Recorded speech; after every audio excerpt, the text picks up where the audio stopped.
The dust of Santo Tomas tasted like regret. It clung to the back of Evelyn Carter's throat, a gritty monument to the life she had just abandoned. Sundown was bleeding across the western mesas, painting the raw, unforgiving land in hues of bruised purple and fiery orange. The colors were beautiful, but they offered no comfort. They only served to remind her that the light was failing, and with it, her chances. Her breath came in ragged, burning bursts. The borrowed mare beneath her, a sturdy buckskin named Dusty, was already lathered in sweat, its sides heaving. Evelyn had not planned this. There was no plan, only a single, blinding moment of clarity in the stifling sacristy of the town's adobe church. She had seen her reflection in a tarnished silver cross, a stranger in a ridiculously expensive lace gown, her face a pale mask of dread. Standing beside her, smelling of cigars and ambition, was Mr. Alistair Finch, the railroad baron her stepfather had sold her to.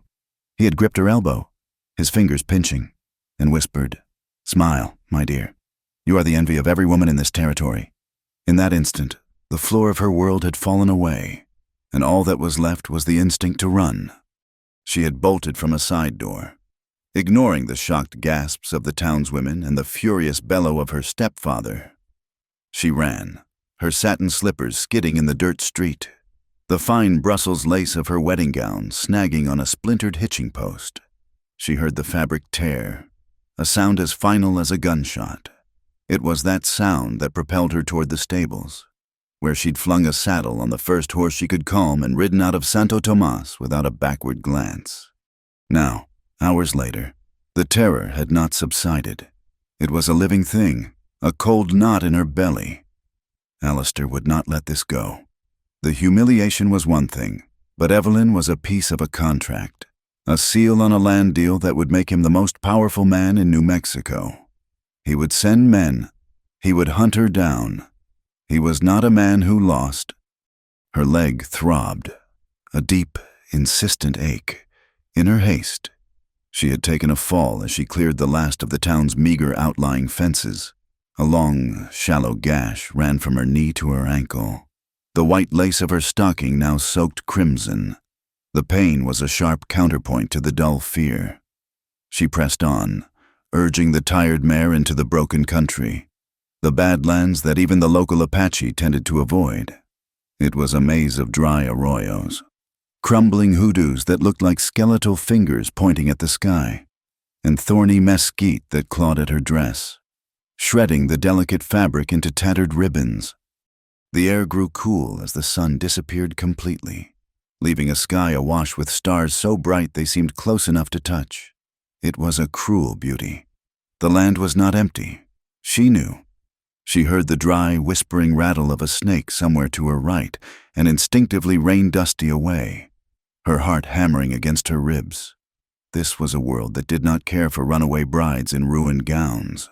It was a world that killed the careless and the weak. She had no water, no food, no weapon. All she had was a dying horse and the growing certainty that she had traded one kind of cage for another, infinitely larger and more dangerous. The wind picked up, a low moan that snaked through the canyons. It carried the scent of rain, a welcome smell on the parched air. But the clouds that scudded across the moon were dark and heavy. They moved with an unnatural speed. The first drop of rain was cold, a shock against her feverish skin. Then another, and another. Within minutes, the sky opened. It was not a gentle rain, but a violent, wind-whipped deluge, a flash storm that turned the world to a churning chaos of water and noise. The dry creek beds she had been following began to fill, the water a muddy, roaring torrent. Dusty, already exhausted, stumbled and went to her knees. Evelyn clung to the saddle horn, whispering pleas into the horse's ear, her words lost in the thunder that cracked directly overhead, so close it vibrated through her bones. The mare struggled to her feet, trembled for a long moment, and then, with a low groan, collapsed onto her side. The fall threw Evelyn clear, her body slamming into the muddy ground. The impact knocked the wind from her lungs. Soaked and shivering, she crawled to the horse's side. The mare's eyes were wide with pain and fear, her breathing shallow. Evelyn laid a hand on the animal's neck, feeling the life drain away. "I am sorry," she wept, her tears indistinguishable from the rain. "I am so sorry." She was alone. The cold was a physical thing, a crushing weight that seeped into her bones. Her torn dress offered no protection. It was a sodden, heavy shroud. She tried to find shelter, stumbling toward the vague outline of a rock overhang, but her legs would not obey.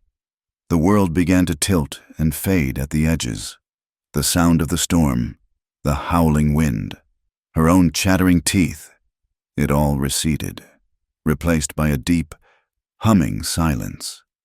Her last conscious thought was of the absurdity of it all. To flee a man's tyranny only to be claimed by the indifference of the land. She sank into the mud, the freezing rain washing over her face, and knew nothing more. Caleb Morgan had not spoken to another human being in 57 days. He had not spoken to a woman in over 2 years. He preferred it that way. Words were complications. People were anchors that dragged you down into grief and trouble. The prairie was honest. It gave what it gave and took what it took, without sentiment or malice. It was a silence he could understand. He was checking his trap lines in the foothills, the storm having just broken, leaving the air washed clean and smelling of wet sage and creosote. His horse, a gray gelding named Ghost for its silent tread, picked its way carefully over the slick rock. Caleb's life was a simple rhythm of tasks: hunting, trapping, mending tack, tending the small garden behind his cabin. It was a life whittled down to the bare essentials of survival, a penance he had set for himself. He saw the dead horse first, a pale shape against the dark mud of the dry wash. A frown creased his brow. It was a fine-looking animal, or had been, a buckskin, well cared for. It wore a good saddle, not the sort of thing a rancher would let wander into the Badlands. He dismounted, his rifle held loosely in one hand, his eyes scanning the surrounding terrain. He was a cautious man, made so by a past that had taught him that danger rarely announced itself. That was when he saw her. She was little more than a heap of white rags, so covered in mud he almost missed her. He approached slowly, every sense on alert. A trick, an ambush, but the stillness of the form was too absolute. He nudged the heap with the toe of his boot, gently. A small, pale hand flopped out from the mud-caked fabric. He knelt, his jaw tight. It was a woman, or a girl, it was hard to tell. Her face was as white as bone, her lips a faint blue. Her hair, a dark chestnut color, was plastered to her scalp. She was wearing what looked like the remains of a fancy dress, a thing of lace and silk now utterly destroyed. He pressed 2 fingers against the side of her neck, under her jaw. He did not expect to find anything, but then he felt it, a pulse, faint and thready, but there. He stood up, a war raging inside him. He should leave her. This was not his trouble. She was trouble, plain and simple. A woman like this, dressed like this. Out here, she was either running from the law or from a husband. And either way, it was a hornet's nest he had no desire to poke. Bringing her into his life, his carefully constructed solitude, would shatter it. He looked down at her still form. The rain had plastered a strand of dark hair across her cheek. Her eyelashes were dark against the impossible pallor of her skin. She looked fragile, like a broken bird. He thought of his wife, Martha, of the way she had looked at him with such trust. He thought of his daughter, Sarah, small and frail in his arms. The memories were like hot coals, searing him from the inside out. He had failed them.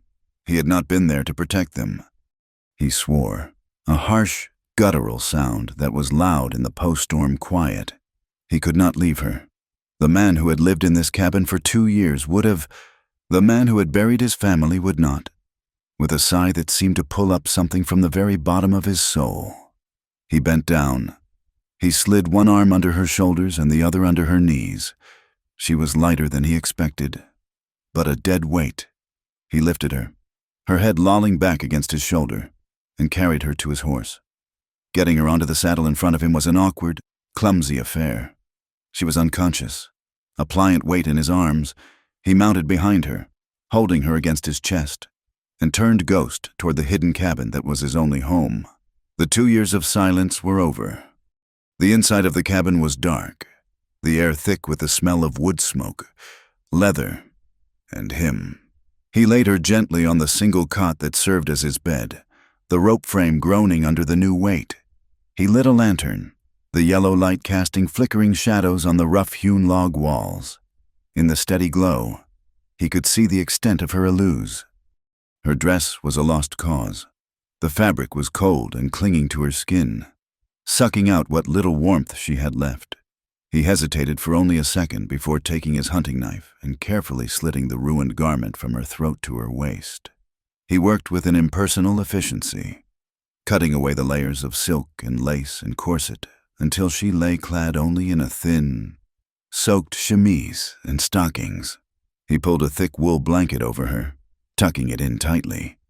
He built up the fire in the stone hearth until it roared, casting a welcome heat into the small room.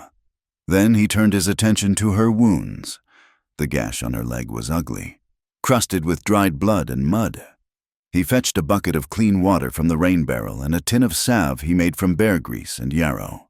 He sat on the edge of the cot and gently began to clean the wound. It was as he was carefully washing the dirt from her skin that her eyes fluttered open. They were a startling shade of green, clouded with confusion, and then, instantly, filled with a wild, cornered animal terror.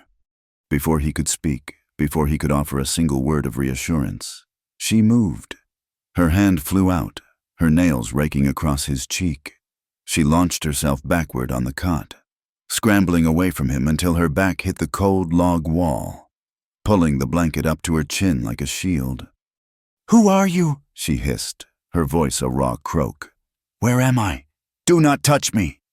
Caleb did not move. He simply sat on the cot, the damp rag in his hand, and watched her.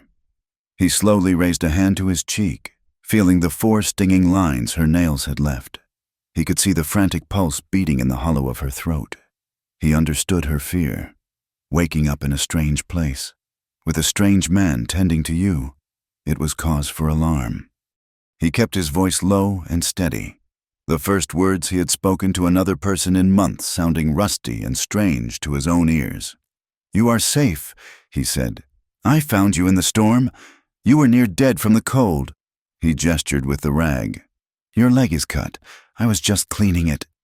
She eyed him with suspicion, her green eyes darting from his face to the knife on his belt, to the rifle leaning against the wall. He saw the calculation in her gaze, the weighing of threats.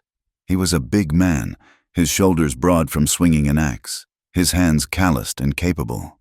His face, half hidden by a dark beard, was grim. He knew he was not a comforting sight. "My horse?" she asked, the single word trembling. "Gone," he said, his tone flat but not unkind. "Did not make it through the storm. I am sorry." The fight seemed to drain out of her at his words, replaced by a wave of despair so profound it was almost visible. Her shoulders slumped, and her gaze fell. She looked at her own hands, then at the rough wool blanket covering her. She seemed to realize for the first time that she was not wearing her dress. A flush of color rose in her pale cheeks. "You undressed me," she stated, accusation warring with shame in her voice. "Your clothes were soaked through," he explained patiently. "You would have frozen. I did not look." The lie was clumsy, but necessary. He had looked. He had seen the delicate curve of her collarbone, the paleness of her skin. He had seen her as a man sees a woman, and the sight had stirred something in him he thought long dead and buried. He pushed the feeling down, locking it away. He stood up and moved away from the bed, giving her space. "You can rest. I will sleep by the fire. You are safe here." She watched him, still wary, but the immediate terror had receded. She saw that he was making no move toward her. He was keeping his distance. She was still terrified, but it was a different kind of fear now, the fear of the unknown, not the fear of imminent harm. She nodded, a small, jerky motion. He turned his back to her, busying himself at the hearth. He felt her eyes on him. He could feel her trying to piece together who he was, what this place was. He heard the rustle of the blanket and glanced over his shoulder. She was sitting up, looking around the small, one-room cabin. It was sparse, containing only the cot, a rough-hewn table with 2 stools, shelves holding a few tins and sacks of flour, and his tools hanging neatly on the wall. It was the home of a man who owned little and wanted less. "I need something to wear," she said, her voice quiet but firm. Caleb went to a small wooden trunk at the foot of his cot. He opened it and pulled out a flannel shirt, one of his own. It was clean but faded from countless washings, the fabric soft with wear. He laid it at the end of the bed without looking at her and returned to the fire. He heard more rustling behind him, the soft sounds of her changing beneath the blanket. When he finally turned, she was sitting on the edge of the cot, wearing his shirt. It swallowed her.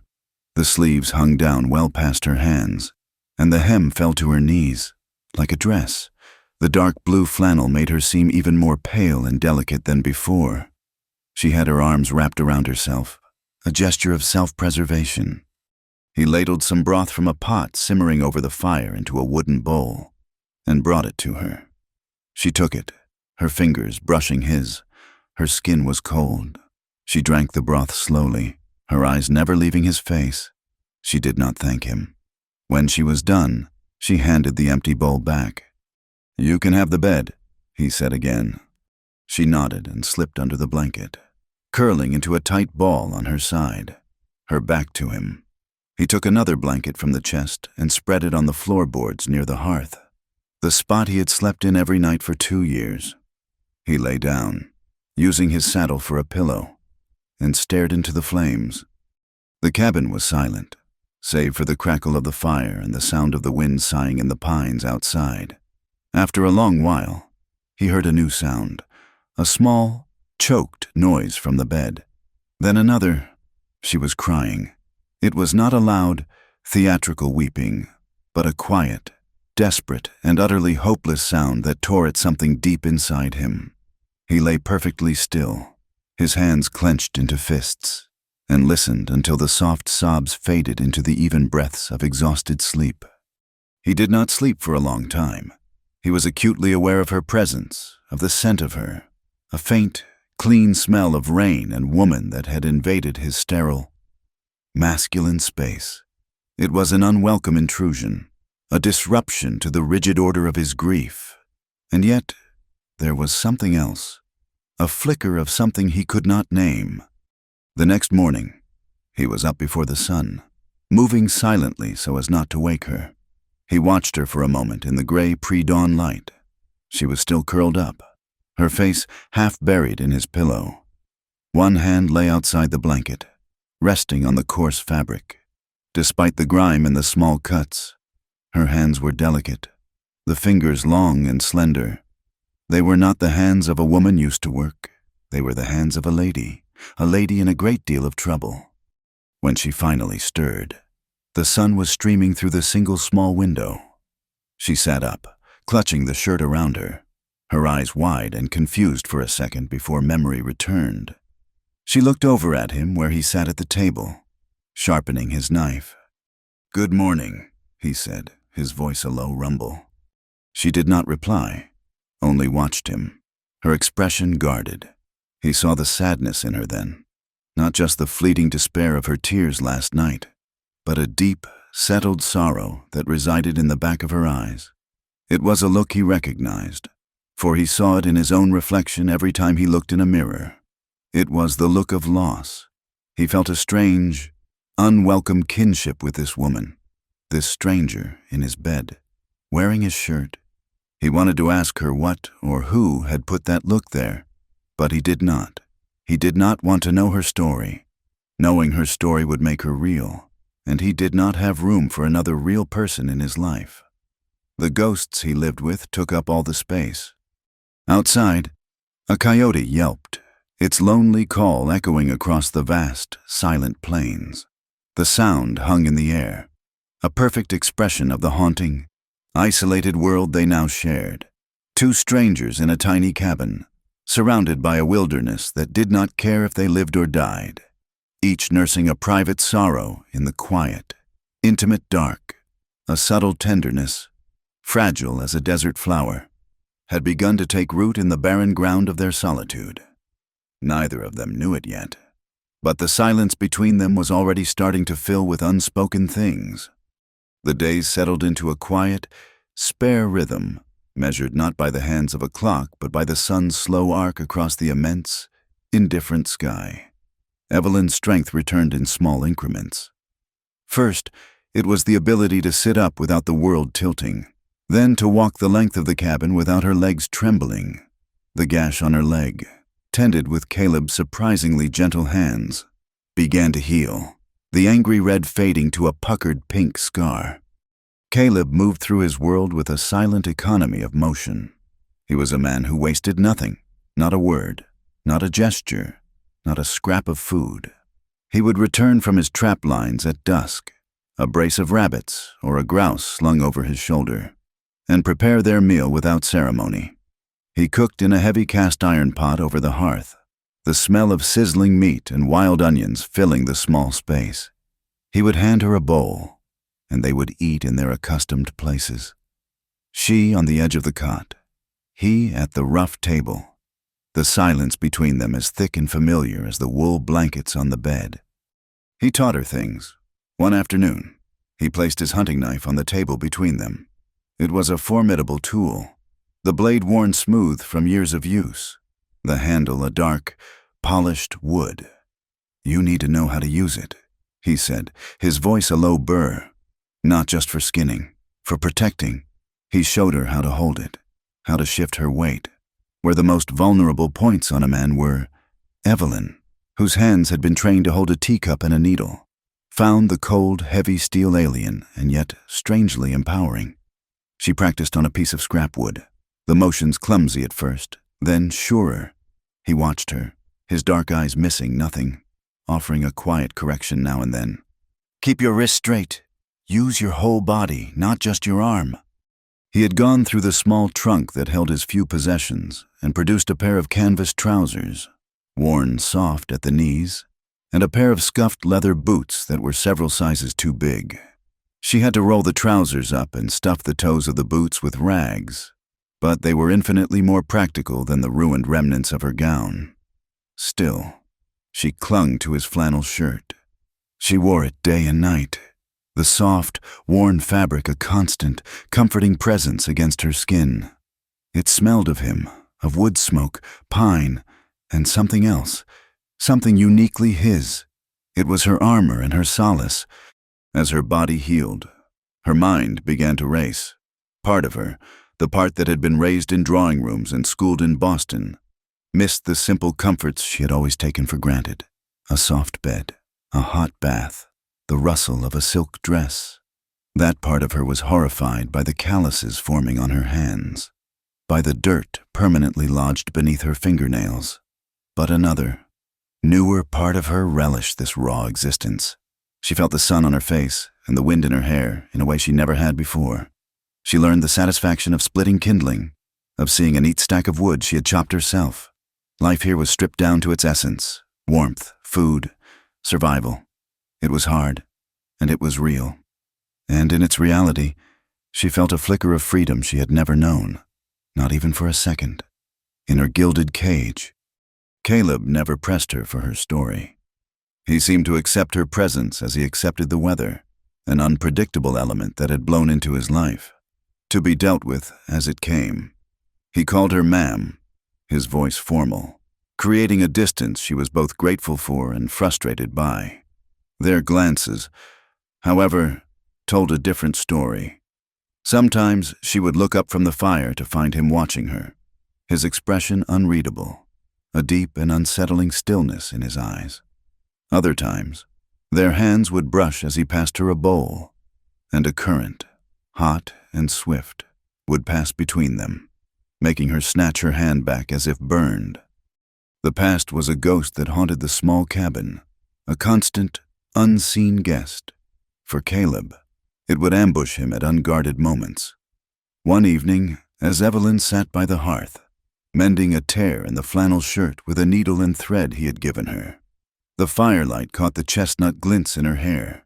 The simple domesticity of the scene, a woman sewing by the fire, was like a knife to the gut. Suddenly, he was not in the cabin.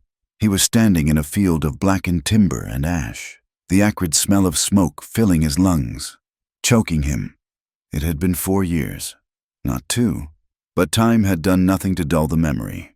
He had been in town, arguing with the land agent, a man with a smug face and greedy eyes who worked for a cattle baron determined to drive the small homesteaders out. Caleb had refused to sell the quarter section his father had broken his back to clear. He had ridden home, a cold fury in his heart, only to see the pillar of black smoke rising against the blue Wyoming sky. He had galloped Ghost until the horse's lungs were burning, but he was too late. The cabin was an inferno. He remembered the sound, a terrible, hungry roar. He remembered screaming their names. Martha, Sarah. He had tried to run inside, but the heat had beaten him back, searing his skin. He had seen a small shape in Sarah's bedroom window, a rocking horse he had carved for her 3rd birthday, just before the roof collapsed in a shower of sparks and embers.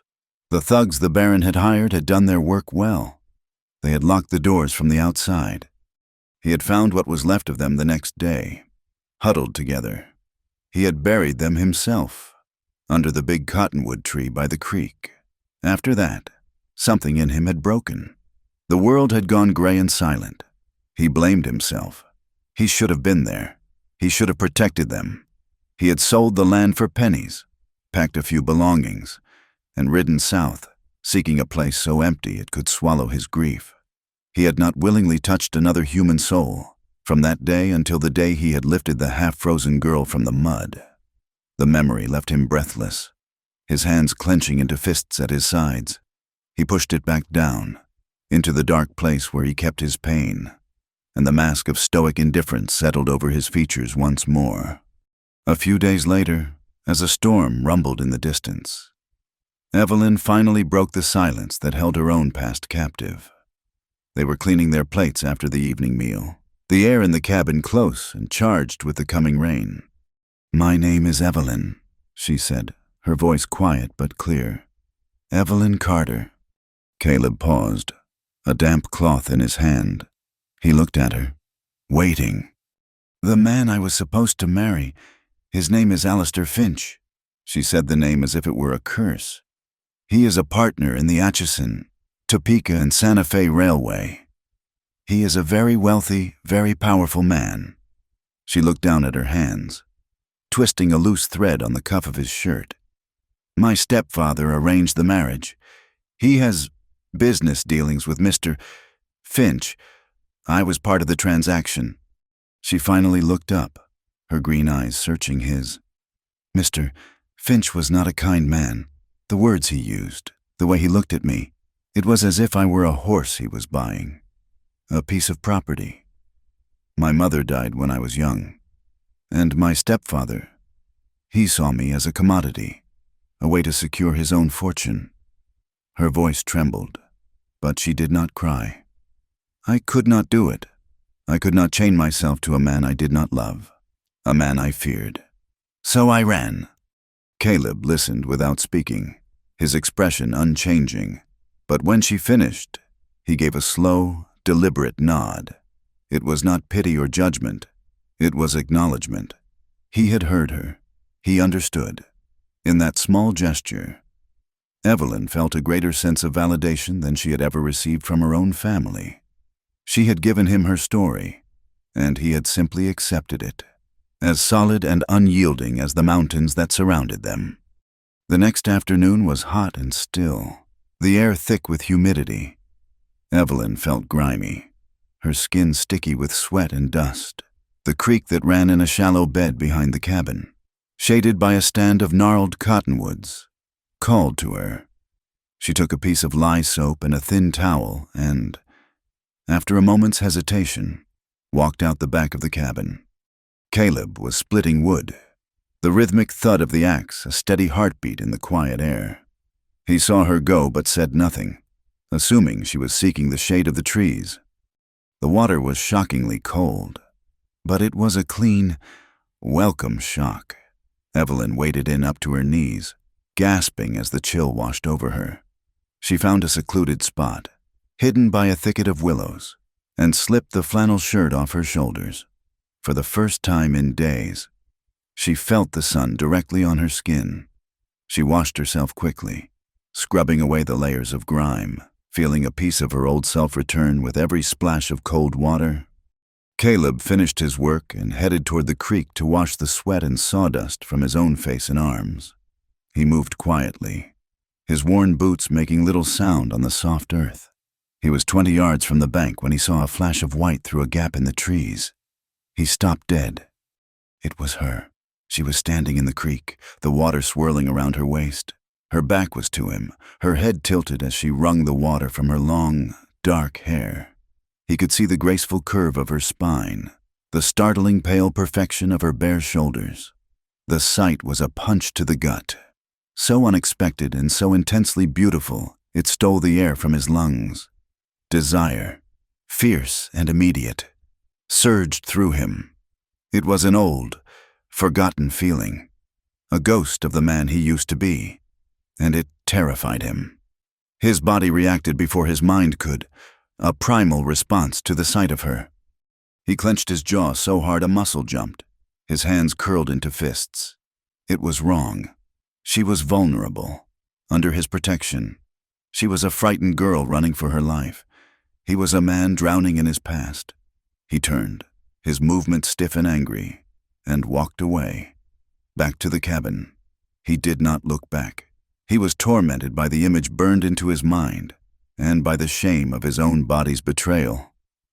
He was an honorable man, but for a fleeting, terrible moment in the cottonwood shade, he had not been. Evelyn did not know he had seen her, but she sensed a change in him that evening. The space between them, once filled with a quiet, neutral silence, now crackled with a new, unspoken tension. He would not meet her eyes. His movements were abrupt, his shoulders rigid. She sensed something else, too, his desire. It was in the way his eyes would flick away from her when he thought she was not looking, in the careful distance he now maintained between them, and something within her, something defiant and newly awakened, responded to it. She was not Alistair Finch's property. She was not her stepfather's pawn. She was a woman, and for the first time, she felt the quiet power that lay in that simple fact. She began to test the boundaries of his restraint, in small, subtle ways. She started wearing the flannel shirt with one more button undone at the collar, revealing the pale curve of her throat. When she passed him in the narrow space between the table and the cot, she would let her shoulder brush against his arm, a fleeting touch that made his whole body go still. One afternoon, she took the shirt, the one she'd been wearing for days, down to the creek to wash it. She returned to the cabin wrapped in a thin wool blanket, her skin still damp, her hair loose and tangled down her back. Caleb was sitting at the table, repairing a piece of tack. He looked up as she entered, and his hands froze. She walked past him to the hearth. The blanket clutched around her. She took the wet, clean shirt and carefully hung it on a rope she had strung near the fire. The flames backlit the damp fabric, making it almost translucent. She straightened it, her movements slow and deliberate, intensely aware of his eyes on her back. The air in the cabin grew thick, heavy with unspoken things. She could feel the heat of his gaze like a physical touch. That night, the tension was unbearable. The silence was no longer comfortable. It was a taut wire stretched between them. The fire crackled and spat, the sound unnaturally loud in the small room. Evelyn sat on the cot, the blanket still wrapped around her shoulders over her Naudry chemise. Watching him, he stared into the flames, his profile grim and unyielding. But she saw the tightness around his mouth, the rigid set of his jaw. Finally, she could not bear it any longer. "Do you ever miss touch?" she asked, her voice barely a whisper. The question hung in the air between them, shocking in its directness. Caleb did not move. He did not even seem to breathe. The silence that followed was different from all the silences that had come before. It was an answer. It screamed of empty arms and a cold bed. It spoke of a grief so profound that human contact had become a poison. It was the most honest, devastating answer he could have given. Slowly, Evelyn slid off the cot and walked the few steps to where he sat on the floor. She knelt beside him, so close she could feel the heat radiating from his body. He did not look at her. He kept his eyes fixed on the fire, a muscle twitching in his jaw. Hesitantly, she reached out, not with her hand, but with her whole body. She leaned into him and rested her head gently on his shoulder. He went rigid, every muscle in his body tensing as if expecting a blow. For a long, breathless moment, she thought he would pull away, but he did not. He remained perfectly, agonizingly still, a statue carved from grief and restraint. She could feel the hard muscle of his shoulder beneath her cheek, the rough texture of his shirt. She closed her eyes, breathing in the scent of smoke and pine. Neither of them moved. Outside, the wind whispered through the pines, and the vast, empty prairie kept its secrets. Inside, by the dying fire, two broken, lonely people sat together in the dark, finding a fragile, terrifying solace in a touch that was not a touch at all, but a shared and silent leaning against the pain of being alone.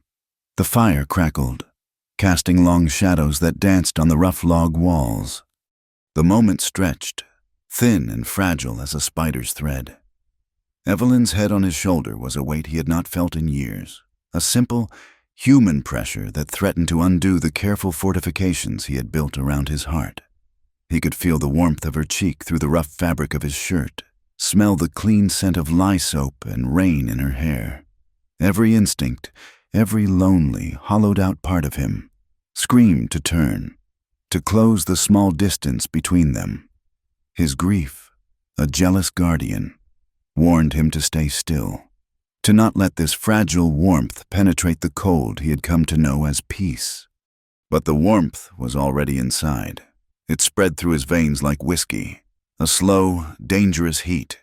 He had been a dead man walking for 4 years, and this woman, this runaway in his shirt, was making his ghost of a heartbeat again.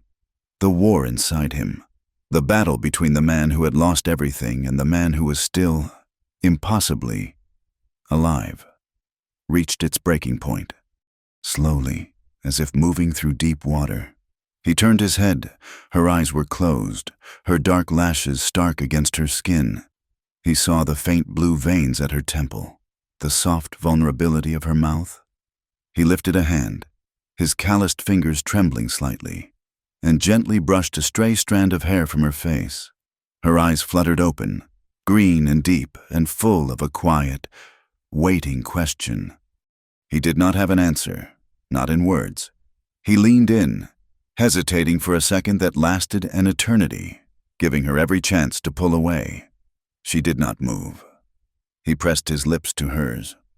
The kiss was not born of passion, but of a profound and aching loneliness. It was slow, uncertain, a question, not a demand. His lips were chapped and tasted of wood smoke. Hers were soft and held the lingering flavor of the wild mint tea he had made for her. For a moment, it was just a gentle pressure, a rediscovery of a forgotten language. Then, a small, wounded sound escaped her throat, and she leaned into him, her hand coming up to rest on his chest, over his heart. The kiss deepened, and with it, all the unspoken things that had filled the cabin for days, the fear, the sorrow, the simmering tension poured into that single point of contact. He could feel the years of solitude begin to crack, the ice around his soul threatening to melt. And that terrified him more than anything. He pulled back, his breath coming in a harsh, ragged gasp. He rested his forehead against hers, his eyes squeezed shut. He was shaking. "Caleb?" she whispered, her voice laced with confusion and hurt. He opened his eyes and looked at her, his own gaze filled with a pain that mirrored her own. "Not like this," he rasped, his voice rough with emotion. "Not while you are still running. Not while you are trapped here with me because you have nowhere else to go." His honor, the last intact piece of the man he once was, would not allow it. He would not be another cage for her, no matter how much his body and soul craved the comfort of holding her. Evelyn felt the rejection like a physical slap. The warmth of the moment vanished, replaced by a cold sting of shame. But then she looked into his eyes and saw not distaste, but a deep, wrestling integrity. She saw the cost of his words, the sacrifice he was making. It was a gesture of respect more profound than the kiss itself. She straightened up, pulling the blanket more tightly around herself, and gave a small, almost imperceptible nod. She did not press. She understood. She offered to leave the next morning. "I cannot keep imposing on you," she said, her voice carefully neutral, her eyes fixed on a crack in the floorboards. "I will take my chances. It is not right for me to stay." Caleb, who was cleaning his rifle at the table, stopped his work. He looked at her, his expression unreadable. "No," he said. The word was flat, final. "The country will kill you, or Finch's men will find you. You are staying." He did not ask her to stay. He did not plead. He stated it as a fact, as undeniable as the sunrise. He would not touch her, but he would not let her go. That night, the tension in the cabin was different. The raw edge of desire had been blunted, replaced by a quiet, aching tenderness. When it was time for sleep, he gestured to the cot. "The bed is yours," he said. This time, she did not argue. She slipped under the single wool blanket, still wearing his flannel shirt, and turned her back to him. She lay awake for a long time, listening to the sound of his steady breathing from his place on the floor by the fire, feeling the phantom pressure of his lips on hers. She was alone in his bed, yet she had never felt less alone in her life. Meanwhile, 50 miles to the east, in the dusty town of San Marcial, a man named Jebediah Kane swirled the last of the cheap whiskey in his glass. He was a hunter, but his preferred prey walked on 2 legs. Alistair Finch paid well, and his instructions had been simple. Find the girl. A photograph of a pale, serious-looking young woman in a high-collared dress was tucked into his vest pocket. The word was that she had fled west, into the Badlands. Finch had men combing every town and stagecoach stop in the territory, but Jebediah preferred the wilderness. People left tracks. He spent the next few days working his way into the foothills, his eyes scanning the ground. He was tracking a deer when he stumbled upon the signs. A path, too deliberately cleared to be a game trail. A broken branch that had been snapped by a passing rider. Then, from a high ridge, he saw it. A thin, almost invisible wisp of wood smoke rising from a hidden draw. It was a place a man would choose if he did not want to be found. Jebediah was a patient man. He made a cold camp that night. His curiosity piqued. A loner in these parts was not unusual, but a loner this reclusive was worth investigating. He decided he would circle back in a day or two, perhaps under the pretense of looking for water. The smell of a large bounty made him cautious. Caleb sensed the change in the air before he saw any proof. It was a subtle shift, a prickling on the back of his neck that told him his solitude had been observed. The next day, he found tracks a half-mile from the cabin, a shod horse, ridden by a heavy man who knew how to stay hidden. He erased the tracks as best he could and returned to the cabin, his face grim. He found Evelyn outside, attempting to split firewood. She was clumsy with the axe, but determined. He watched her for a moment, the way the sun caught in her hair, the fierce concentration on her face. This fragile piece they had built could not last. "We need to talk," he said, his voice quiet but firm. She stopped, startled, and looked at him. He laid it out for her plainly. The tracks he found, the certainty that Finch's men were scouring the territory. "You cannot hide here forever. Evelyn," he told her, using her name for the first time. It felt strange and intimate on his tongue. Sooner or later, they will find this place. You have to make a choice. Keep running and spend the rest of your life looking over your shoulder. Or turn around and face him. Her face went pale. The thought of facing Alistair, of facing her stepfather's wrath and the public humiliation, was terrifying. "I cannot go back," she whispered, her eyes wide with panic. "You do not know what he is like." "I know what men like him are like," Caleb said, his voice hard.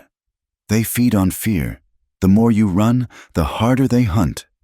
"Please," she begged, taking a step toward him, her hands clenched. "Just a little longer.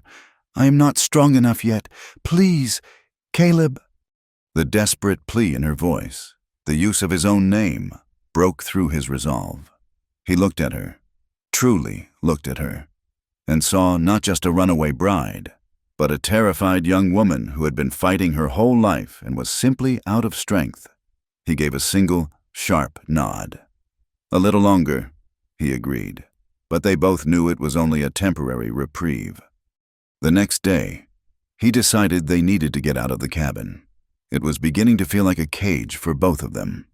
He saddled Ghost and, for the first time, the stout mule he kept for packing supplies. He lifted Evelyn onto the mule's back as if she weighed nothing. "We will ride," he said. "See some country." They spent the day moving across the high plains, a vast, empty expanse of sagebrush and rock under a sky so big it hurt the eyes to look at. The silence was different out here, not the claustrophobic quiet of the cabin, but a sweeping, immense silence that seemed to hold the secrets of the earth itself. Surrounded by that vastness, the things they held inside began to feel smaller, easier to voice.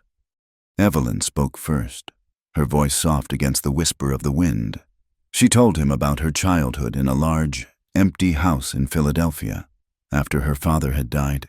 She spoke of her mother, a woman who looked like a fragile porcelain doll but whose will was made of iron. "She never raised her voice," Evelyn said, looking out at the distant, hazy mountains. "She did not have to. She could make you feel worthless with just a look. Love was a currency, something she gave when you were being what she wanted you to be, and withheld when you were not.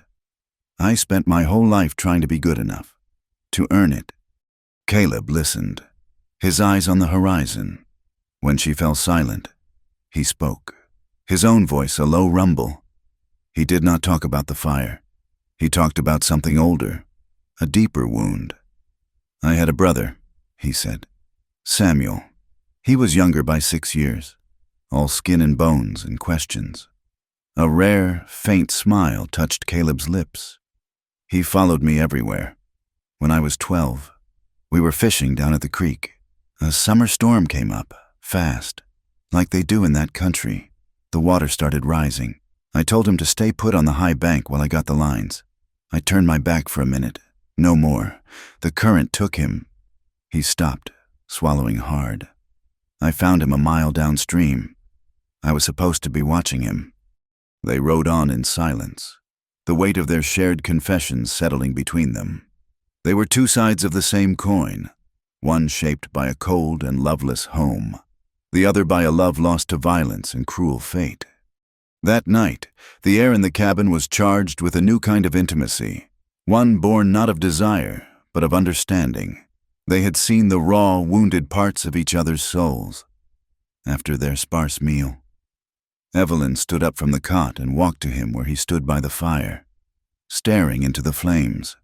She came to stand in front of him, so close their bodies were almost touching.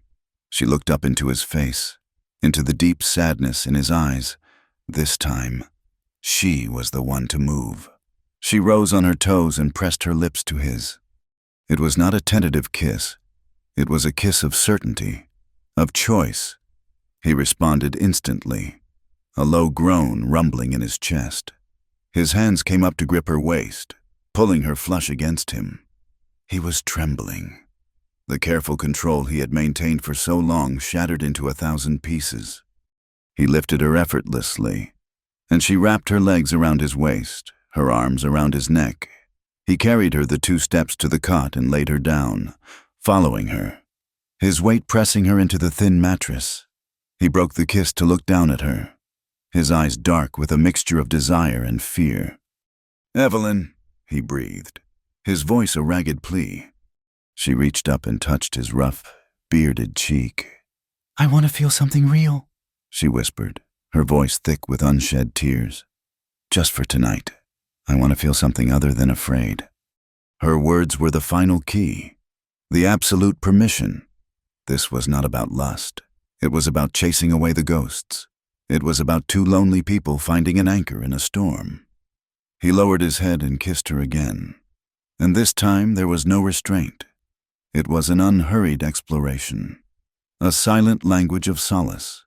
His hands, calloused and rough, were impossibly gentle as they moved over her.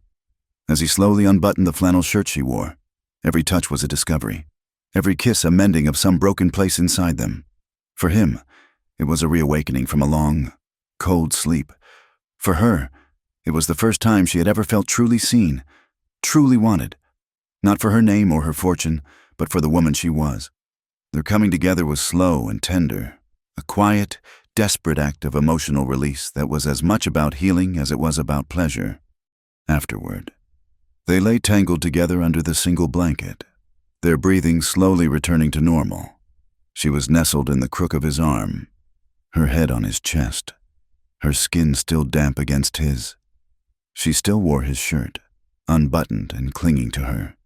Outside, a storm had finally broken. Lightning flashed, briefly illuminating the cabin, followed by a low rumble of thunder that seemed to shake the very foundations of the small building. Evelyn fell asleep in his arms, a deep, exhausted, and peaceful sleep. Caleb stayed awake, listening to the rain and the steady rhythm of her heart beating against his ribs. In the morning, the storm had passed. The early light, clean and golden, slanted through the window.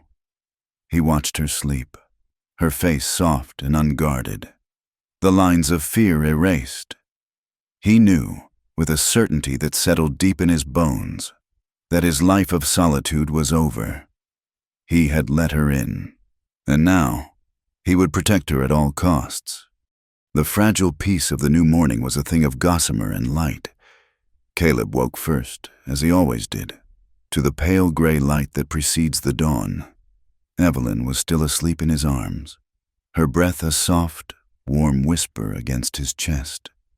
He lay still, memorizing the weight of her, the trust implicit in her sleep.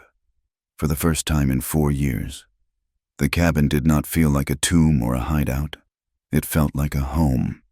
He slipped from the bed with the practiced silence of a hunter, careful not to wake her. He stoked the embers in the hearth, adding fresh kindling until a small, cheerful fire was crackling. As he moved about, making coffee, he felt her eyes on him.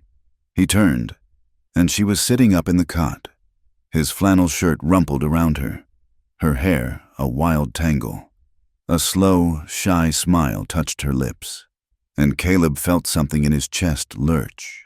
A feeling so foreign and so powerful it almost brought him to his knees. He smiled back, a rare, unpracticed gesture that felt stiff on his face. The unspoken hung in the air between them, a quiet, shimmering thing. They were no longer just a man and a woman thrown together by circumstance. They were something else, something new and unnamed. And it was as terrifying as it was beautiful. "I need to check the north trap lines," he said, his voice gruff to cover the emotion welling in his throat.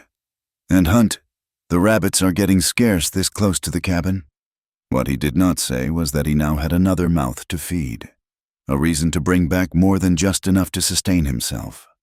She nodded, her smile fading slightly, replaced by a flicker of apprehension.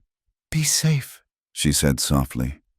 He pulled on his heavy coat and picked up his rifle. At the door, he paused and looked back at her. "Bolt this behind me," he said. "Do not open it for anyone." She nodded again, clutching the blanket to her chest. He stepped out into the crisp morning air, the world washed clean by the night's storm. He did not like leaving her. A knot of unease tightened in his gut, a feeling he had learned over the years to trust. But they needed meat, and the trap lines were a full day's ride.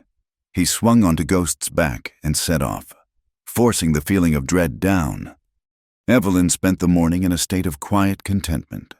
She tidied the small cabin, sweeping the floor with a makeshift broom. Her movements filled with a sense of purpose she had not felt before. This small, rough space had become her sanctuary. She hummed a tuneless melody as she worked, the memory of Caleb's touch a warm and constant presence. It was just past midday when she heard the horses. It was not the sound of Ghost's familiar, unshod tread. This was the jangle of harnesses, the heavy plod of shod hooves, the low murmur of men's voices, plural. Fear, cold and sharp, sliced through her. She ran to the small window, peering through a crack in the wooden shutter.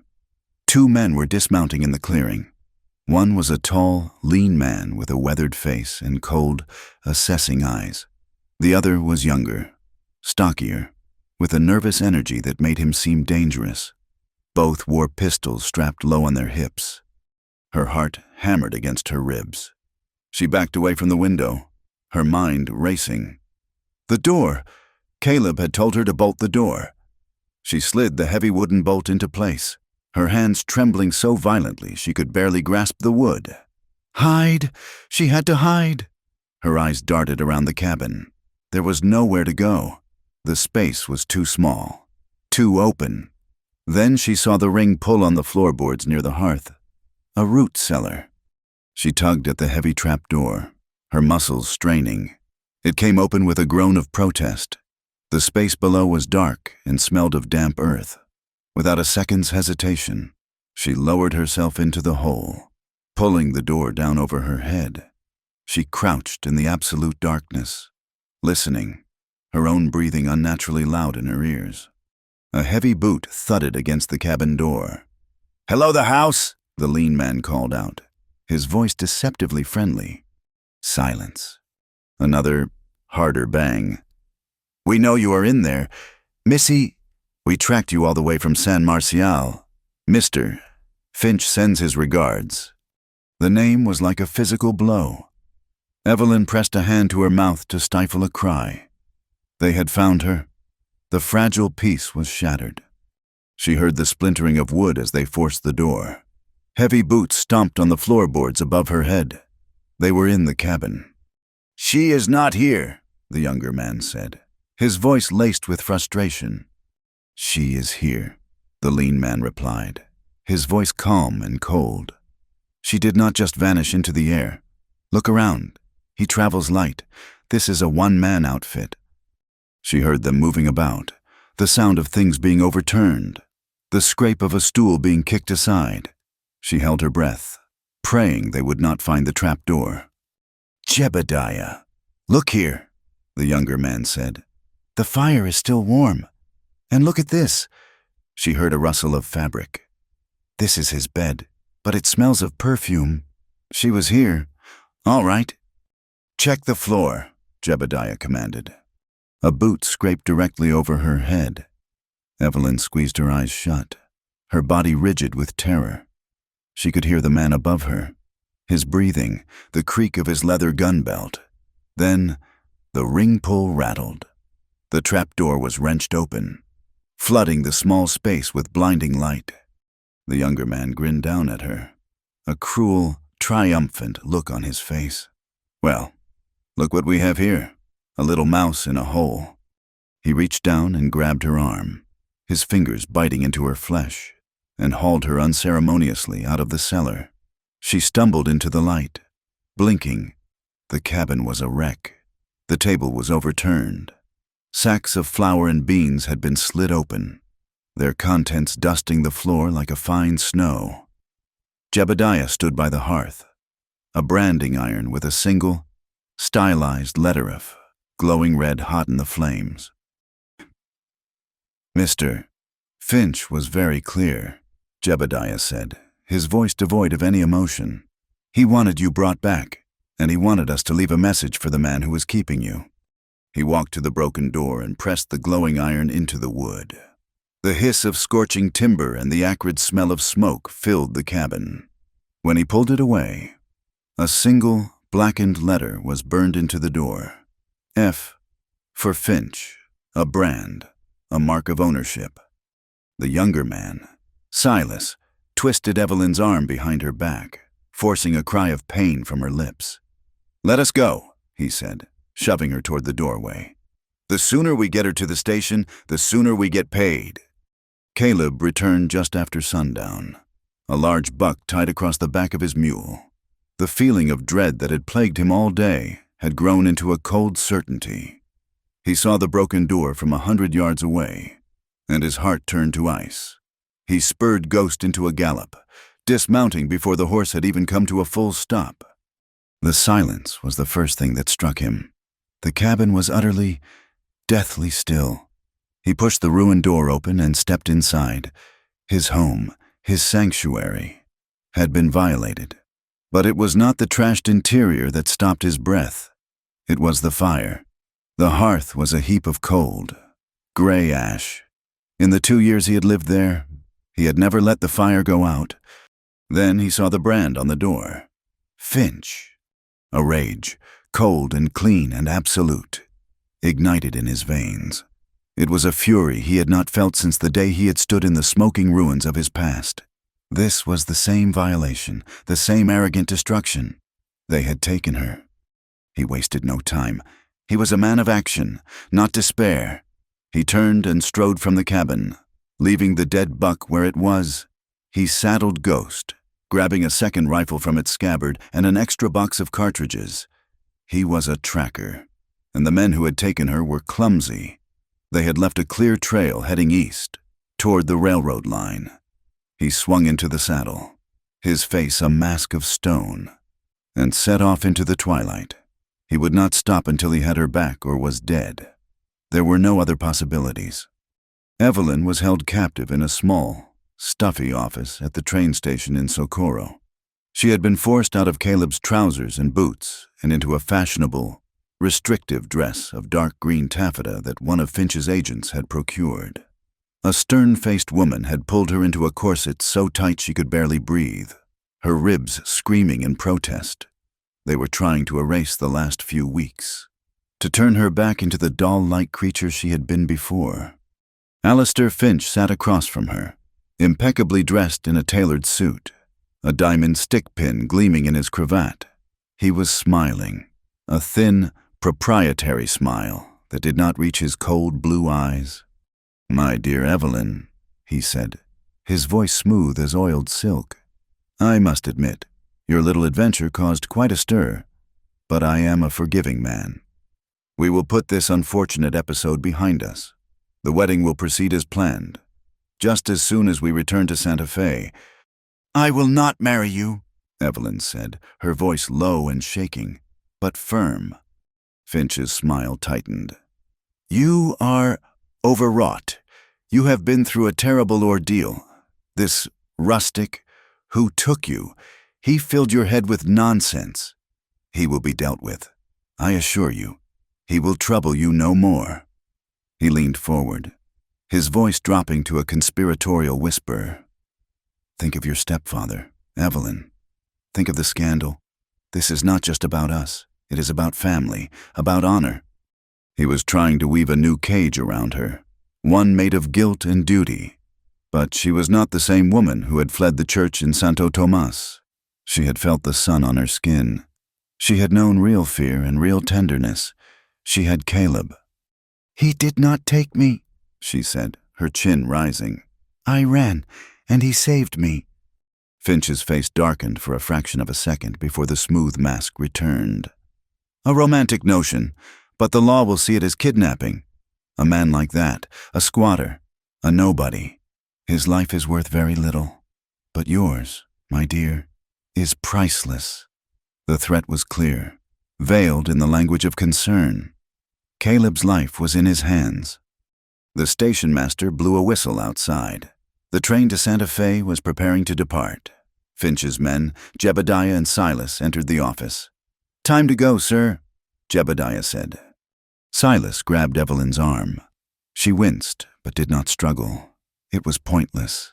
She felt a wave of despair wash over her. Caleb did not know where she was.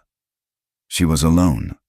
Caleb had reached the station an hour earlier, leaving Ghost tied in a hidden arroyo outside of town. He moved like a shadow, keeping to the dark spaces between buildings. He was not a town man, but he knew how they worked. He watched the office, saw them take her out onto the platform. He saw the fear and defiance in her face, and the possessive way Finch held her arm.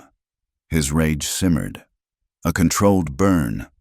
He used the chaos of boarding passengers as cover, slipping onto the train from the opposite side, moving through the baggage car until he reached the passenger coaches. He saw them enter a private compartment at the end of the car. Finch, Evelyn, and the two hired guns. He waited until the train gave a lurch and began to slowly pull out of the station. Then he moved. He slid the compartment door open and stepped inside, closing it behind him. The four occupants stared at him, stunned into silence for a second. Evelyn's face flooded with a mixture of terror and overwhelming relief. "Caleb," she breathed. Silas was the first to react, his hand flying to the pistol at his hip. He never cleared the leather. Caleb crossed the small space in 2 long strides, his fist connecting with the man's jaw with a sickening crunch of bone. Silas crumpled to the floor, unconscious. Jebediah was more cautious, backing away, his own gun now in his hand. Finch shoved Evelyn behind him, using her as a shield. "Kill him!" Finch shrieked.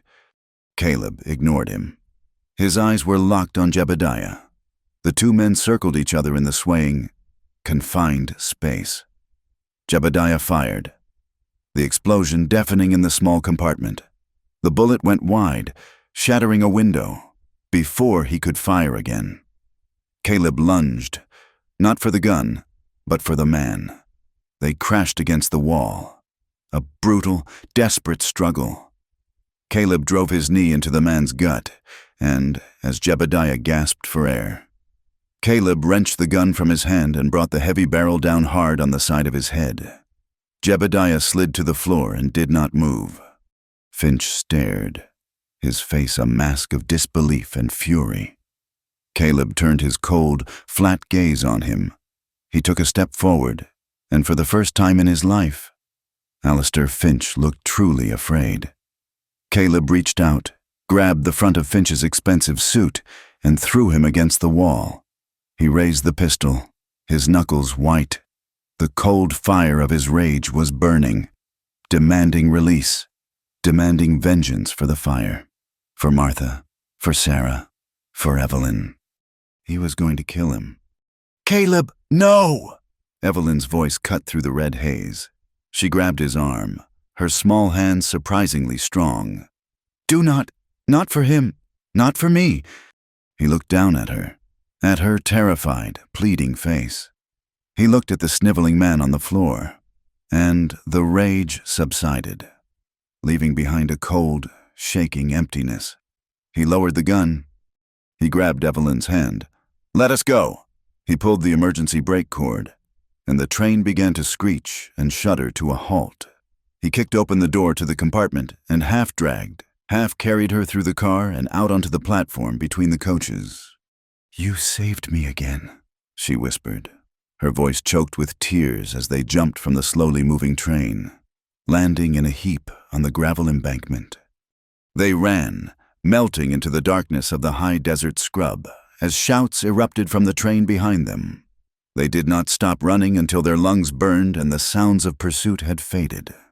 The days that followed were a blur of hardship and flight. They were hunted. They could see the posse's dust cloud on the horizon by day and their campfires by night. They moved through the harshest country Caleb knew, a labyrinth of canyons and mesas where a man could get lost for a week in a 10-mile stretch. The weather turned, a cold front blowing down from the mountains, bringing a biting wind and a sleet that cut like glass. They found shelter in a shallow cave, a mere overhang in a rock face. Evelyn had fallen during a river crossing, twisting her ankle and tearing the ridiculous taffeta dress. She was shivering uncontrollably, her face pale. Caleb built a small, smokeless fire at the mouth of the cave. He took off his heavy sheepskin coat and wrapped it around her, pulling her close to his body, sharing his warmth. She was still wearing the flannel shirt he had given her, now torn at the shoulder and stained with dirt and a smear of blood from a scrape on her arm. It was a tattered flag of their journey. They huddled together in the dark, the wind howling outside like a hungry wolf. They had nothing left but each other. The pretense of civility, of restraint, was stripped away by the cold and the fear. "I will not lose you, Evelyn," Caleb said, his voice a low, raw sound against her hair. It was not a promise, but a statement of absolute fact. It was the truest thing he had ever said. She turned in his arms, her face buried in his chest. "You will not," she whispered, "because I will not leave you." She looked up at him then, her eyes shining in the faint firelight. "I was so scared. Not of them. I was scared I would never see you again." A single tear traced a path through the grime on her cheek. "I love you, Caleb." The words, spoken in that desperate, desolate place, were more powerful than any vow spoken in a church. He looked down at her, at this impossible woman who had ridden into his life and awakened his sleeping soul. He had thought love was a memory, a ghost that would haunt him forever. But this was real. It was fierce and alive and standing right here in the circle of his arms. "I know," he said softly. A lifetime of pain and healing in those two words. He bent his head and kissed her, a kiss of desperation and survival and profound, unshakable love. "I love you," he said, against her lips. They were no longer two broken souls. They were two souls who had found their other half in the heart of the wilderness, choosing each other over all the pain the world could throw at them. The high mountain valley was a sanctuary, a place the world had forgotten. After 3 days of hard travel, moving only at night, they had arrived at the Hewitt Ranch, a cluster of sturdy log buildings tucked into a fold of the mountains, looking more like a natural outcropping of rock and timber than a human settlement. Silas Hewitt, a man with a face as weathered as the landscape, had opened the door, his eyes widening in recognition and then narrowing with concern as he took in Caleb's grim expression and Evelyn's exhausted, ragged state. "Caleb," he'd said, his voice a low rumble. "Get them inside, Martha." The debt between the two men was old and deep. Years ago, Caleb had pulled Silas's youngest son from the path of a cattle stampede, an act of quiet, instinctual bravery that Silas had never forgotten. "Anything you ever need," he had sworn, and Caleb was now calling in that marker. They were given the hayloft, a warm, cavernous space that smelled of dry hay, curing leather, and years of honest work. Martha Hewitt, a woman with kind eyes and hands roughened by a lifetime of labor, brought them a basin of hot water, clean clothes, and a plate of cold beef and biscuits. She asked no questions, but her gentle gaze on Evelyn was full of a quiet, maternal sympathy. For the first 2 days, Evelyn did little but sleep, a deep, healing sleep in a bed of clean straw, Caleb's coat for a blanket and his body a warm, solid wall beside her. The temporary safety was a balm to her frayed nerves. She watched Caleb as he moved about their small space. His usual watchfulness relaxed for the first time. She saw the way his shoulders, usually held so rigid, had softened. Here, among people he trusted, a small piece of the old Caleb, the man before the fire, seemed to surface as her strength returned. Evelyn could not bear to be idle. She was not a guest, she was a fugitive, and they were all in danger because of her. She insisted on helping. She started by mending clothes with Martha, her delicate, ladylike stitches a source of gentle amusement for the older woman. Soon, she was feeding the chickens, collecting eggs, and helping in the kitchen. Her hands, once soft and pale, growing chapped and calloused. She traded the ruined taffeta dress for a simple homespun skirt and blouse, and pulled her hair back in a practical braid. She was no longer a runaway bride. She was becoming a ranch hand. The transformation feeling more natural and right than any life she had known before. Caleb watched her, a mixture of pride and a deep, gut-wrenching ache in his chest.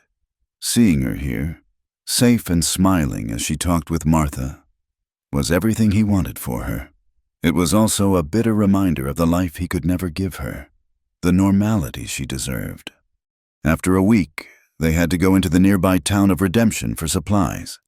Silas insisted Caleb and Evelyn come with him, reasoning it was safer to be seen in the open, as his ranch hands, than to stay hidden. Redemption was little more than a single dusty street lined with a general store, a saloon, and a blacksmith's forge. But to Evelyn, it felt like stepping onto a stage. The whispers started almost immediately. The story of the runaway bride from Santa Fe had traveled like a prairie fire. She felt the eyes on her, the pointed fingers, the sudden silences as they walked into the general store. The women looked at her with a mixture of scorn and envy, seeing her as a fallen woman, a disgrace to her station. The men looked at her with a different kind of interest, a leering curiosity that made her skin crawl. "That is her," a woman in a severe black bonnet whispered to her companion, not quietly enough. "Ran off with some rough-looking cowboy. Left a rich man at the altar." "Shameless," the other woman sniffed. Caleb felt her tense beside him, saw the color drain from her face. His hand instinctively went to the pistol on his hip, his eyes sweeping the room with a cold, flat warning that made the whisperers fall silent and look away. He moved to stand slightly in front of her, a shield between her and the prying eyes of the world. The storekeeper, a balding man with kind eyes, treated them with a quiet respect, and Evelyn felt a surge of gratitude for the small kindness. But the damage was done. The gossip was a poison, tainting their fragile sanctuary. Back at the ranch that night, the weight of it all settled on Evelyn. She sat on a bale of hay at the open door of the loft, looking out at the vast, star-dusted sky. Caleb came to sit beside her, the silence stretching between them. "This is my fault," she said, her voice barely audible. "I have brought this trouble to you, to these good people. That woman in the store, she was right. I am shameless. I never thought about the consequences, about the lives I would disrupt. I only thought of myself."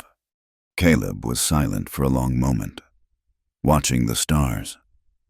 "You did what you had to do to survive," he said finally, his voice a low rumble. "There is no shame in that. The shame belongs to the men who built the cage you had to flee."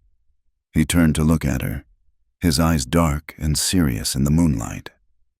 "Never be ashamed of surviving, Evelyn." His words were a comfort, but they did not erase the guilt that gnawed at him. He was the one who was truly putting her in danger. Every day she was with him, a man with no name and no prospects. She was at risk. He was unworthy of her love, of the light she had brought back into his life. He felt like a thief, stealing moments of happiness with a woman who deserved a safe and stable home, not a life on the run with a ghost. A few nights later, the feeling grew so strong he thought he would suffocate on it. He lay beside her in the hay, listening to her steady breathing, and the thought came to him, cold and sharp as a shard of glass. He had to leave. He could protect her best by disappearing from her life. He could ride out before dawn, leave her in the care of the Hewitts. They would look after her. She would be safe. In time, she would forget him. The thought was a physical agony, a tearing in his chest worse than any bullet wound. He must have made a sound, a choked gasp, because she stirred beside him. "Caleb?" she whispered in the darkness. "What is it?" He could not lie to her. "I should go," he said, his voice raw. "Leave you here. It is the only way to keep you safe. Finch is hunting me, not you. If I am gone—" She sat up, her silhouette a dark shape against the starry rectangle of the loft door. "No," she said, her voice fierce. "Do not even think it. Do you think safety is all I want? Do you think I would trade you for a quiet life? Your life is my life now. Caleb, whether it is in a cabin, or a hayloft, or a cave in the wilderness. It does not matter. As long as I am with you. You deserve better, he said, the words torn from him. I am broken. Evelyn, everything I touch turns to ash. She moved closer, her hand finding his in the darkness. Her fingers were warm and strong, lacing through his. Then we will turn to ash together, she whispered. I am not afraid of the fire. Her unwavering faith in him, in them, broke through the wall of his guilt. He pulled her into his arms, burying his face in her hair, breathing her in. Their love was not a gentle thing. It was a fierce, desperate clinging, a pact made in the face of a hostile world. It had been forged in fear and deepened in flight, and in that moment, under the silent watch of the stars, it became unbreakable.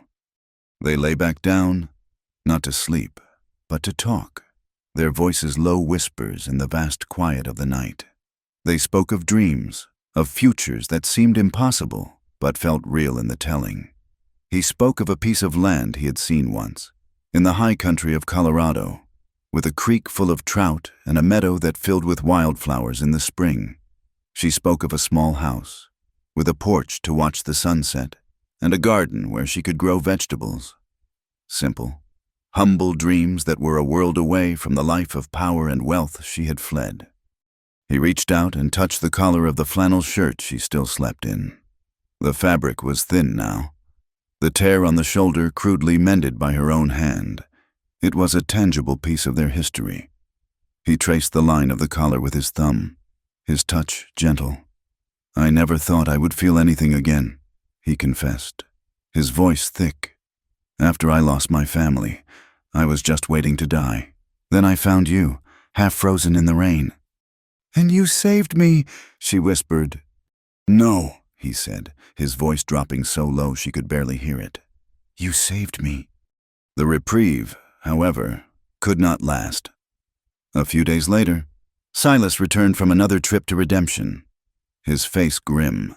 He found Caleb in the barn, mending a piece of tack. The news is not good, Silas said, getting straight to the point. A notice went up on the marshal's board this morning. Finch has posted a bounty, $500, for you, Caleb. Caleb stopped his work, his hands going still. $500 was a fortune. It was enough to turn an honest man into a hunter.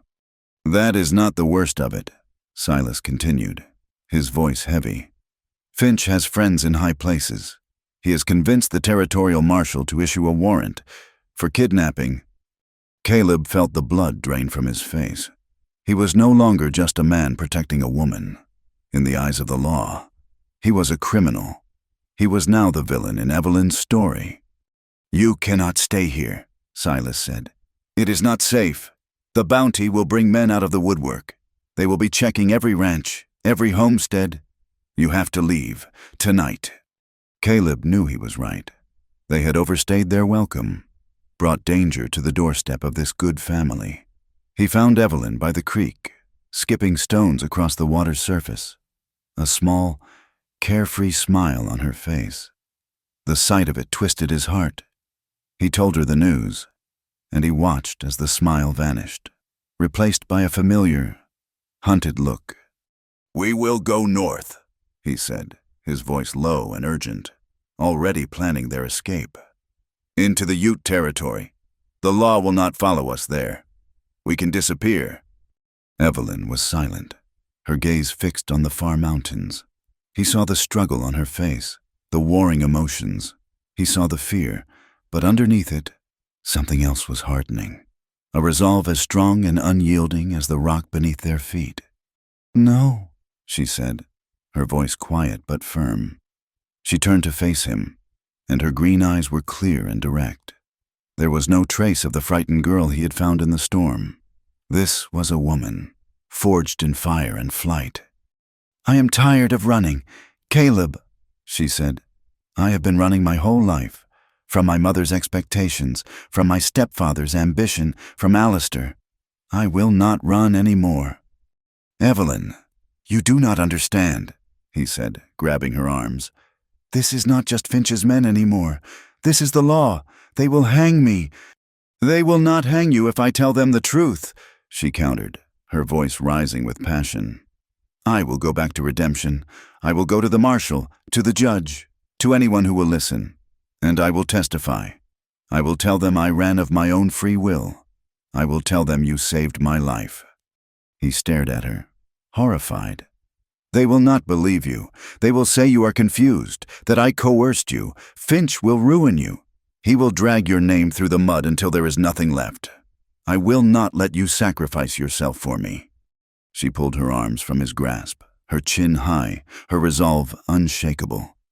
This is not a sacrifice, she said, her voice ringing with a conviction that stunned him into silence. It is a choice, my choice. I have spent my whole life being silent, letting other people write my story. That ends now.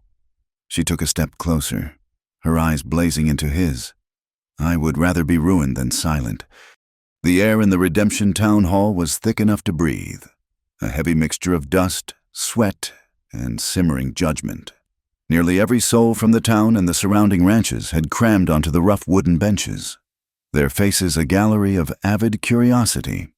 They had come for the spectacle, the runaway society bride, the railroad baron she had spurned, and the grim-faced cowboy accused of stealing her away. The hearing was not technically a trial, but a preliminary examination before the territorial judge, a man named Elias Thorne, whose weary face looked as if it had been carved from the same unforgiving landscape that surrounded them.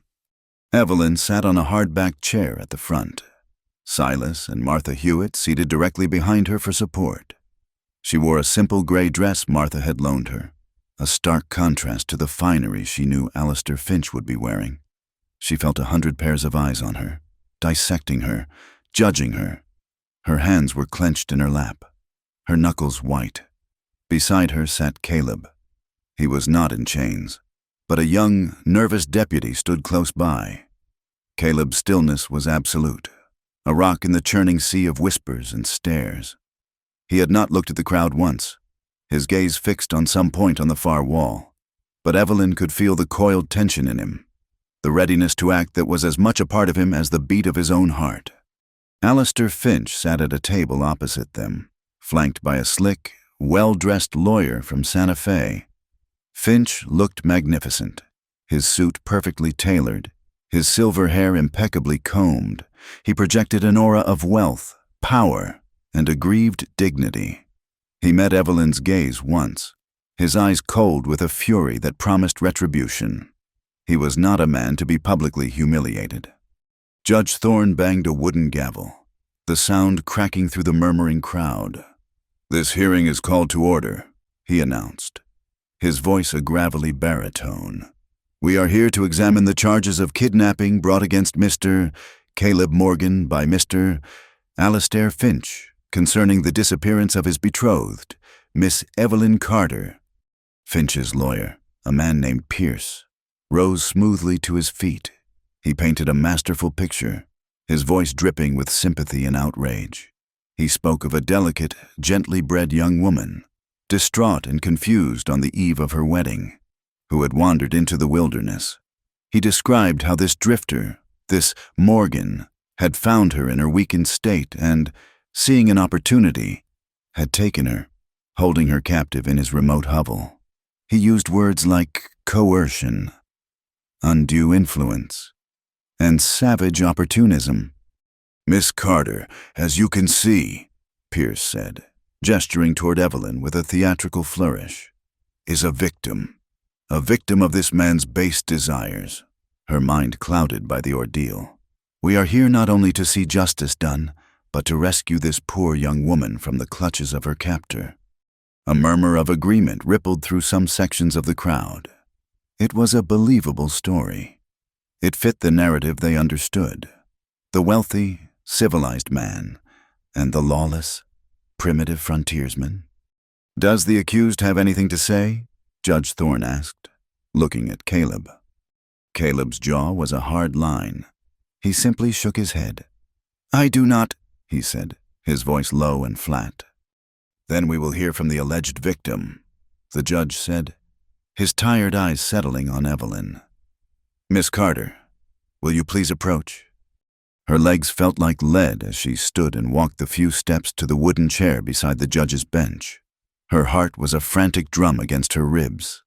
This was it. The moment she had both dreaded and demanded. She sat, smoothed her gray skirt over her knees, and took a deep breath. She did not look at the crowd. She looked first at Caleb, who gave her a single, almost imperceptible nod of encouragement. Then she looked at the judge. "Judge Thorne," she began, her voice trembling slightly at first. "I am grateful for your time, but I must begin by stating that I am not a victim of kidnapping." A gasp went through the room. Pierce, the lawyer, shot to his feet. "Objection! The witness is clearly distressed." "Sit down, Mr. Pierce," the judge said wearily. "Let the young woman speak." Evelyn's voice grew stronger, clearer, infused with the hard-won conviction of the last few weeks. "I was not taken by Mr. Morgan. I ran from a wedding I did not want, to a man I could never love. I ran from a life that was not my own, a life that had been bartered and sold by my stepfather to secure a business arrangement with Mr. Finch." She turned her head and looked directly at Alistair Finch. The smug confidence on his face began to curdle into a mask of cold fury. "Mr. Finch speaks of love and betrothal," she continued, her voice ringing with passion. "But what he offered was ownership. He threatened me, not with fists, but with words, with the ruin of my family's name, with the cold and lonely life I would face if I did not comply. He made it clear that I was his property, a beautiful object to be displayed at his side. That is not love. That is a cage." She described her flight, the storm, the collapse of her horse. She told them how Caleb had found her, half dead from the cold, and carried her to his home. "He did not hold me captive," she said, her voice softening as she looked at Caleb. "He saved my life. He tended my wounds. He gave me shelter, and he asked for nothing in return. He gave me his respect, something Mr. Finch never offered." "Lies," Finch roared, leaping to his feet. "She is hysterical. She does not know what she is saying." "Silence," the judge bellowed, banging his gavel. "Another outburst like that, Mr. Finch, and I will have you removed." Finch sank back into his chair, his face puce with rage. Evelyn took another deep breath, her gaze sweeping over the silent, staring faces of the townsfolk. "You look at me and see a fallen woman, a disgrace. You whisper about me, and you are right to. I have broken the rules of my society. I have abandoned my duty, but I did it to save myself. And in the wilderness, I found something I had never known. I found a man of honor, a man of quiet strength and deep kindness." Her voice trembled with the force of her emotion. "I am not this man's captive. I am his partner, and I love him." The declaration hung in the air, stunning the room into absolute silence. To declare her love for an accused kidnapper, a wanted man, was the ultimate act of social defiance. The young deputy, his face pale, cleared his throat. "Judge," he stammered, "I am sorry, but the warrant is still active. I have to take him into custody." He stepped forward and placed a hand on Caleb's shoulder. Caleb did not resist. He stood slowly, his eyes finding Evelyn's. The look that passed between them was one of shared pain, of a victory snatched away at the last second. As the deputy prepared to lead him away, Evelyn surged to her feet. "No, please," she cried, turning to the judge. "You cannot do this. He is a good man. He has done nothing wrong." "The law is the law, Miss Carter," Judge Thorne said, though his expression was troubled. "Then the law is an ass," a voice boomed from the back of the room. All heads turned. Silas Hewitt was on his feet, his weathered face set in lines of grim determination. Martha stood beside him. They walked down the center aisle, their boots thudding on the floorboards, and came to a stop before the judge. "My name is Silas Hewitt," he said, his voice filling the hall. "I have ranched in this valley for 30 years, and I know Caleb Morgan. He saved my son's life. There is not a more honorable man in this territory. And I can tell you this. Miss Carter has been at my ranch for the better part of 2 weeks. She was there of her own free will. She worked alongside my wife, ate at my table. She was a guest, not a prisoner. This charge of kidnapping is a lie, bought and paid for by a rich man who cannot stand to be told no." Martha Hewitt stepped forward, her presence a quiet counterpoint to her husband's gruffness. "I have spoken with Evelyn every day," she said, her voice gentle but firm. "I know a frightened woman when I see one. The only man she is frightened of is sitting right over there." She pointed a trembling but resolute finger at Alistair Finch. Judge Thorne leaned back in his chair, stroking his gray beard. He looked at Finch, whose face was a thundercloud of impotent rage. He looked at the Hewitts, whose integrity was known throughout the valley. He looked at Caleb, standing silent and proud. And he looked at Evelyn, her face streaked with tears but her eyes blazing with a fierce, protective love. "The purpose of this hearing was to determine if a crime has likely been committed," the judge said slowly, his eyes scanning the room.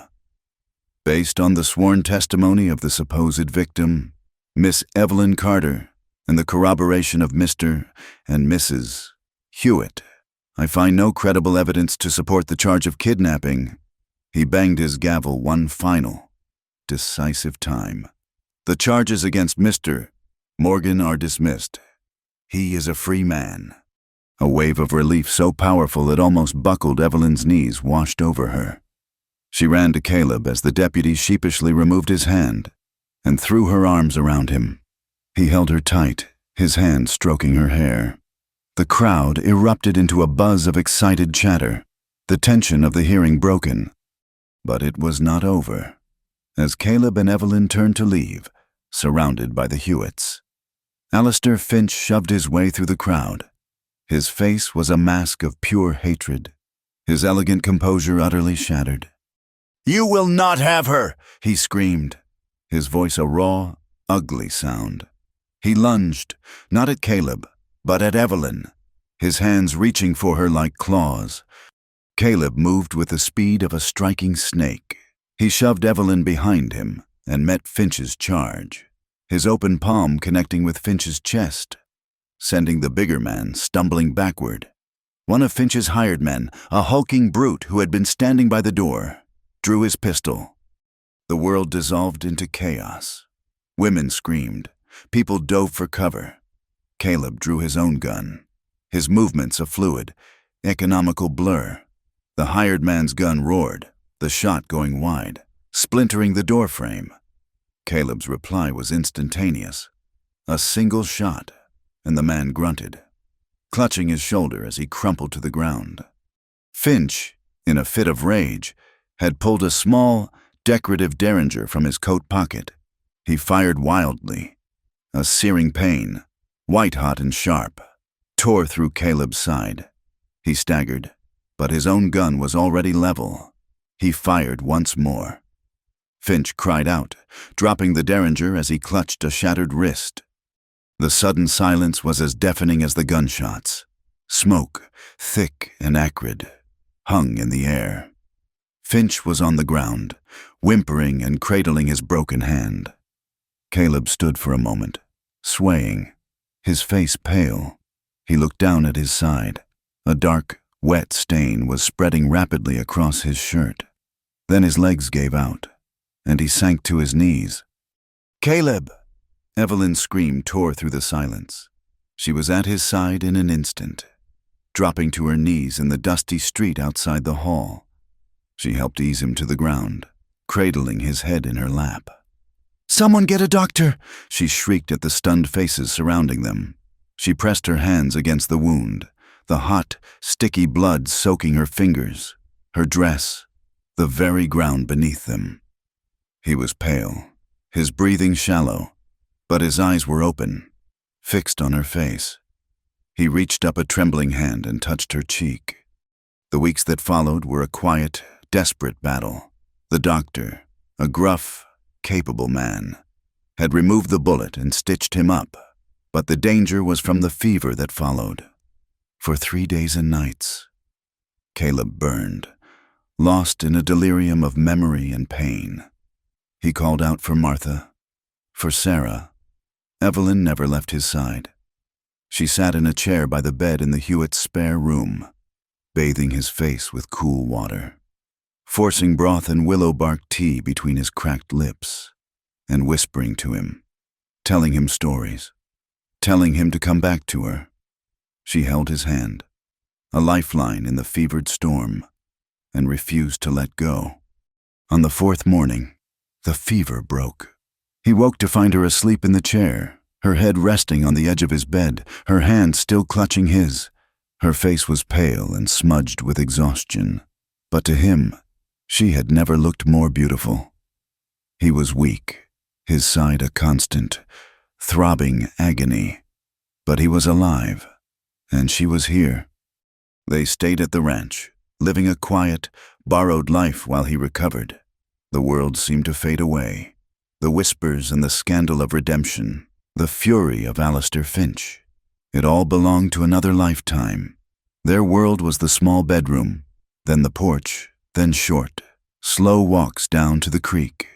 They talked for hours, filling in the spaces of their pasts, sharing not just their pain but their small, forgotten joys. They fell in love all over again, not in the crucible of fear and flight, but in the gentle stillness of healing. One afternoon, when he was strong enough to ride a short distance, they took 2 horses and rode to a place they had stopped during their escape, a small clearing shaded by a massive, ancient cottonwood tree. They dismounted and stood under its branches, the leaves whispering in the breeze. "I have nothing to give you, Evelyn," Caleb said, his voice quiet. "No house, no fortune, no name, just my life. What is left of it?" She smiled, her eyes shining with tears. "I have nothing either," she said. "No family, no home, only the clothes on my back." She was wearing the simple dress Martha had given her, but over it, she had put on his old flannel shirt. "I have only my life to give, too." He took her hands in his. "Then let us give them to each other," he said. There was no preacher, no witnesses save for the silent, watching mountains. He made a simple promise, to love her, to protect her, to be her home. She made the same promise back to him. He kissed her, a long, slow kiss full of the certainty of forever. It was the only ceremony they needed. Months later, as the first breath of spring was warming the valley, Evelyn sat on the porch of the small cabin they had built on a piece of land adjoining the Hewitts' ranch. The land was still wild, the world still unjust, but within the sturdy log walls of their home, they had carved out something real. Caleb was out on the range, mending fences, his body strong again, the ghosts in his eyes finally at peace. In her lap was a small, soft bundle of faded blue flannel. It was patched in several places, the fabric worn thin with time and wear. With a needle and thread, she was sewing the last few stitches, transforming the old shirt that had been her armor, her comfort, and her wedding dress into a tiny blanket. She paused, placing a hand on her gently rounded stomach, where a new life stirred within her. She looked up as Caleb rode into the clearing. He swung down from Ghost and walked to the porch, his eyes falling on the blanket in her lap, then to her belly. A slow, wondering smile spread across his face, a smile of pure, unadulterated joy. He sat on the step beside her, taking her hand, and together they watched the sun begin to set, painting the western sky in hues of purple and gold. The cowboy had saved the runaway bride, and in the end, she had saved him right back. Thank you for listening to our story. Please comment where you are listening from so we can all connect. Subscribe to the From Wild West channel and share your thoughts.